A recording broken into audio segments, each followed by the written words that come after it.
Good morning students. आज के इस लेक्चर में आपका स्वागत है। पिछले लेक्चर में हमने राजनीतिक स्वतंत्रता एवं आर्थिक समानता के मध्य क्या संबंध है के विषय में चर्चा की और आज के इस लेक्चर में हम स्वतंत्रता एवं कानून किस प्रकार से अंतर संबंधित हैं और इसको लेकर विभिन्न विचारकों के क्या दृष्टिकोण हैं, क्या वाकई स्वतंत्रता कानून की रक्षक है या स्वतंत्रता कानून के माध्यम से माफ़ कीजिएगा, क्या वाकई में कानून स्वतंत्रता का रक्षक है या कानून के माध्यम से स्वतंत्रता को सीमित किया जाता है। इस प्रकार के जो दो दृष्टिकोण हैं उन पर आज के इस लेक्चर में हम चर्चा करेंगे। तो आइए शुरुआत करते हैं आज के इस लेक्चर की। स्वतंत्रता और कानून के पारस्परिक संबंध के विषय पर राजनीतिक विचारकों में काफ़ी अधिक मतभेद हैं या जो मत वैभिन्नता है वो पाई जाती है। एक और कुछ विद्वान और कुछ विचारधाराएं कहती हैं कि स्वतंत्रता और कानून परस्पर विरोधी हैं और ये माना गया है कि जितने अधिक कानून होंगे व्यक्तियों की स्वतंत्रता उतनी ही अधिक प्रतिबंधित या सीमित हो जाएगी। दूसरी ओर अनेक विचारकों द्वारा इस मत का प्रतिपादन किया गया है कि स्वतंत्रता के अस्तित्व के लिए कानून होना अत्यंत आवश्यक है और कानून व्यक्तियों की स्वतंत्रता में वृद्धि करते हैं, कमी नहीं। तो कुल मिलाकर इन दो दृष्टिकोणों पर ही आज हम विचार करेंगे या आज हम चर्चा करेंगे। पहला जो विचार है कि जो कानून है वो स्वतंत्रता को सीमित करते हैं का प्रतिपादन अराजकतावादी जो विचारधारा है, व्यक्तिवादी और कुछ सीमा तक जो साम्यवादी विचारधारा है वो इस बात का समर्थन करती है कि जितने अधिक कानून होंगे स्वतंत्रता उतनी ही कम होती चली जाएगी। अराजकतावादी कहते हैं कि स्वतंत्रता का तात्पर्य व्यक्तियों का अपनी इच्छा अनुसार कार्य करने की शक्ति है और राज्य के कानून शक्ति पर आधारित होने के कारण व्यक्तियों को उनकी इच्छा अनुसार कार्य करने से रोकते हैं या उसमें बाधा उपस्थित करते हैं। अतः स्वतंत्रता और कानून परस्पर विरोधी है और वे यह भी कहते हैं कि व्यक्तिगत स्वतंत्रता के हित में राज्य जैसी कानून निर्मात्री संस्था का अंत हो जाना चाहिए, अर्थात वे राज्य के अस्तित्व को भी समाप्त करना चाहते हैं। इस संबंध में गाडविन कहते हैं कि कानून सबसे अधिक घातक प्रकृति की संस्था है। व्यक्तिवादी राज्य को एक आवश्यक बुराई मानते हैं। वे कहते हैं कि स्वतंत्रता और कानून परस्पर विरोधी है। एक की मात्रा जितनी अधिक होगी दूसरे की मात्रा उतनी ही कम होती चली जाएगी, अर्थात जितने ज़्यादा कानून होंगे स्वतंत्रता उतनी ही कम होगी।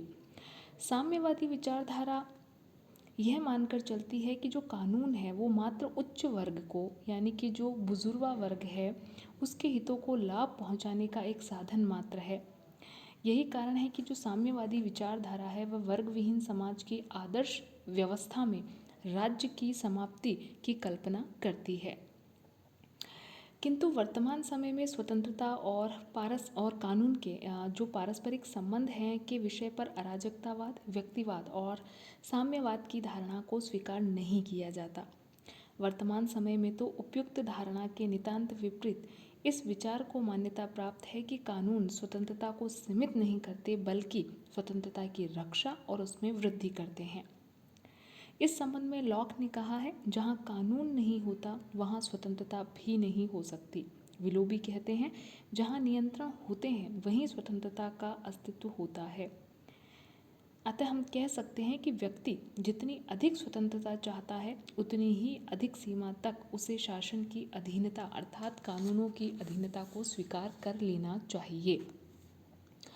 लॉक, विलोबी, रिची, हॉकिंग आदि जो विद्वान हैं उनके द्वारा जो व्यक्त किए गए विचार हैं वो काफ़ी सीमा तक सही हैं।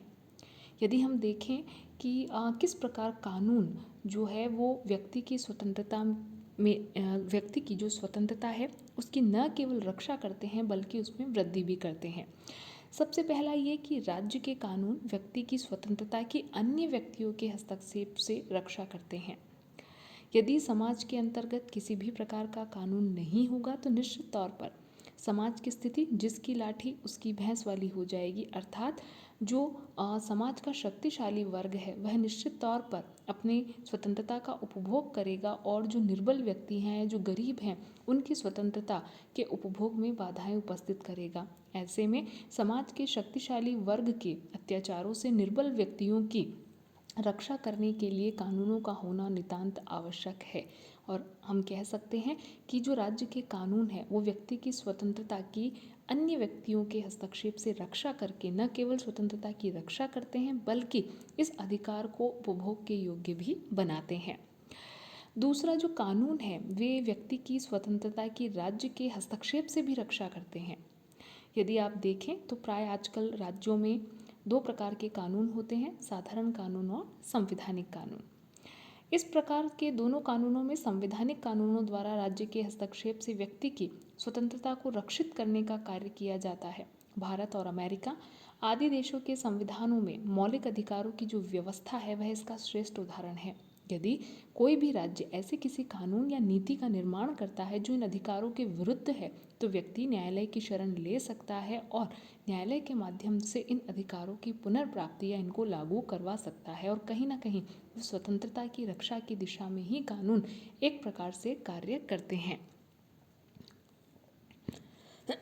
तीसरा है स्वतंत्रता के नकारात्मक स्वरूप के अतिरिक्त इसका एक सकारात्मक स्वरूप भी होता है। इसका तात्पर्य यह है कि व्यक्ति को व्यक्तित्व के विकास हेतु आवश्यक सुविधाएं प्रदान करना। कानून व्यक्तियों को व्यक्तित्व के विकास की सुविधाएं प्रदान करते हुए उनकी स्वतंत्रता में वृद्धि करते या दूसरे शब्दों में उन्हें सकारात्मक स्वतंत्रता प्रदान करते हैं। वर्तमान समय में लगभग सभी राज्यों द्वारा कल्याणकारी राज्य के विचार को अपना लिया गया है और राज्य कानूनों के माध्यम से ऐसे वातावरण के निर्माण में संलग्न है जिसके अंतर्गत व्यक्ति अपने व्यक्तित्व का अधिकतम और पूर्ण विकास कर सके। राज्य द्वारा की गई शिक्षा व्यवस्था, विभिन्न श्रम कानून या कारखानों में जितने भी स्वस्थ जीवन की सुविधाओं की व्यवस्था या जन स्वास्थ्य का जो प्रबंध किया गया है एवं नागरिकों के मतलब ये जो विभिन्न सामाजिक सुविधाएं, चाहे वो बुजुर्गावस्था पेंशन व्यवस्था हो या बेरोजगार पेंशन अवस्था हो या इस प्रकार के अन्य कल्याणकारी कार्य जो भी राज्य के द्वारा किए जाते हैं वह नागरिकों को व्यक्तित्व विकास की सुविधाएं प्रदान करता है और जिन्हें ग्रीन कार्य करने योग्य कार्यों को करने की स्वतंत्रता के नाम से पुकारता है। यदि राज्य सड़क पर चलने के संबंध में किसी प्रकार के नियमों की व्यवस्था करता है या फिर शराब पर प्रतिबंध लगाता है, अनिवार्य शिक्षा की व्यवस्था करता है या वैक्सीनेशन का प्रबंध करता है, तो राज्य के इन कार्यों से व्यक्ति की स्वतंत्रता सीमित नहीं होती है बल्कि उससे तो व्यक्ति की स्वतंत्रता में वृद्धि होती है। इस प्रकार ये कहा जा सकता है कि साधारण रूप से राज्य के कानून व्यक्तियों की स्वतंत्रता की रक्षा करते हैं और उसमें वृद्धि करते हैं और सभी के द्वारा स्वतंत्रता के का जो अधिकार प्रदान किया गया है उसका उपभोग करने के लिए जो आवश्यक परिस्थितियां हैं कानून के माध्यम से उन्हीं आवश्यक परिस्थितियों का निर्माण किया जाता है। एक मत तो ये हुआ कि किस प्रकार कानून जो है वो स्वतंत्रता की रक्षा करते हैं, लेकिन हाँ प्रत्येक कानून जो है वो स्वतंत्रता का साधक भी नहीं है। कई बार कुछ कानून जो है वो स्वतंत्रता के मार्ग में बाधा भी उपस्थित करते हैं। जैसे यदि शासक वर्ग जो है वो अपने ही स्वार्थों को दृष्टि में रखकर कानून का निर्माण करता है, जनसाधारण के हितों की अवहेलना करता है और बिना किसी विशेष कारण के व्यक्तियों की नागरिक स्वतंत्रता को सीमित करता है, तो इस प्रकार के कानूनों से व्यक्ति की जो स्वतंत्रता है वह निश्चित तौर पर सीमित होती है। जैसे आप देखें हिटलर या मुसोलिनी, जिन्हें हम सर्वाधिकारवादी राज्य व्यवस्थाएं कह सकते हैं, उन्होंने जितने भी कानूनों का निर्माण किया उनमें से अधिकांश जो कानून थे वे व्यक्तिगत स्वतंत्रता के विरोधी थे, क्योंकि उन्होंने अपने स्वार्थ के लिए या लोगों की आवाज़ दबाने के लिए कानूनों का निर्माण किया। तो ऐसे में हम ये नहीं कह सकते कि हर कानून जो है वो स्वतंत्रता में वृद्धि ही करता है, क्योंकि कानून सबसे पहले देखा जाए कि वो किस व्यवस्था के अंतर्गत है, क्या लोकतांत्रिक व्यवस्था के अंतर्गत है या फिर वो सर्वाधिकारवादी व्यवस्था के अंतर्गत है। अतः कुल मिलाकर आज के इस विवेचन से हम ये कह सकते हैं कि यदि राज्य का कानून जनता की इच्छा पर आधारित होगा तो स्वतंत्रता को निश्चित तौर पर उसकी वृद्धि में सहायक होगा, और यदि वह निरंकुश शासन की इच्छा का परिणाम है तो वह स्वतंत्रता का विरोधी हो सकता है।